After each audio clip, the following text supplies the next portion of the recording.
Good day, everybody. My name is Iain Kennedy, a lawyer and an advocate by professional training, but at heart an historian and a geographer.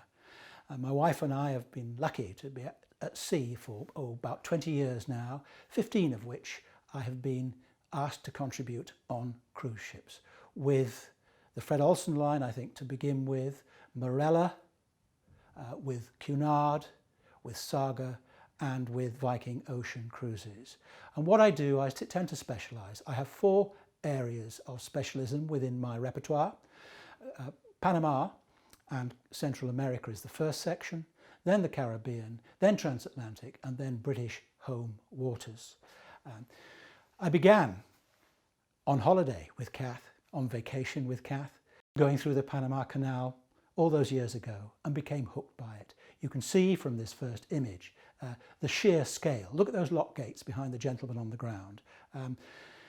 The economics, the power politics, and the loss of human life combined to make it a terrific story. Approximately 30,000 people died in the completion of the building of the Panama Canal.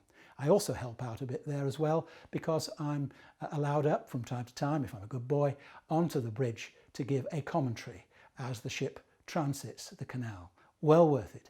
If you haven't been, come with me. It is an absolute treat. I also give a talk about the Republic of Panama, quite bleakly and cynically created by the financiers on Wall Street. I also talk about the 6 republics between Panama and up to the Mexican border. Plenty of interest there, lots of revolution, counter-revolution, 200 active volcanoes, earthquakes and hurricanes abound.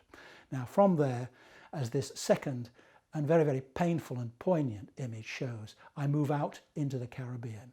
4 talks on the Caribbean. I begin as my university education began in Liverpool, and I talk about the masters of the transatlantic slave trade. I talk about the sugar barons of the West Indies. I talk about emancipation. And I've also added a new one, which is entitled The Stately Homes of England and the Stately Bankers Too. And it explains how £18 billion worth, $23 billion worth of compensation was spent on the slave owners to stop them becoming slave owners, whilst the slaves themselves got absolutely nothing. It's quite impossible to leave this utterly gorgeous part of the world, and Kath and I get there just as often as we possibly can, without visiting Cuba.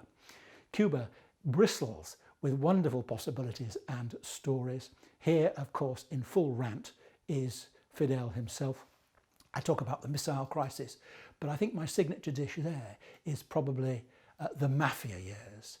Cuba, the mafia years. By the summer of 1959, the mafia almost owned Cuba lock, stock and barrel under their puppet, the dictator Fulgencio Batista. Wonderful stuff. Plenty of Caribbean topics, plenty of interest there, and now out into the transatlantic talks. And out now into the mighty North Atlantic. My specialist topic there is undoubtedly the first 100 years or so of steam across the ocean, linking the old world to the new, beginning in 1838 with some pretty precarious looking side wheelers and that sort of ship, to what I really, really love, I really adore. Here's my favourite. This is the mighty, magnificent Mauretania, majestic and superb, the very, very pinnacle of Edwardian and Victorian engineering. Miles and miles of electric light when many people in the British Isles were labouring with gas and with oil lamps. A terrific story. And steaming across the Atlantic at a steady and stately 22 knots brings us very quickly to the British Isles. I beefed up my repertoire there because I was lucky at school, very, very fortunate. I had an inspiring history teacher, so the basic framework was always there. It was just a question of picking out various themes. And here's one. Here is the petulant Bonnie Prince Charlie doing his very best to restore the Stuarts to the throne of England, Wales, Ireland and Scotland. A great tale. In all now, I think I have in my repertoire 34 different titles. They can be expanded or contracted to 39. Whatever the cruise director thinks is apt and fit for the ship, indeed, I can change topics as we go along to blend in with the speaker. I also have 16 talks devoted to the British Isles themselves. If I can be of help, I would love to. Thank you.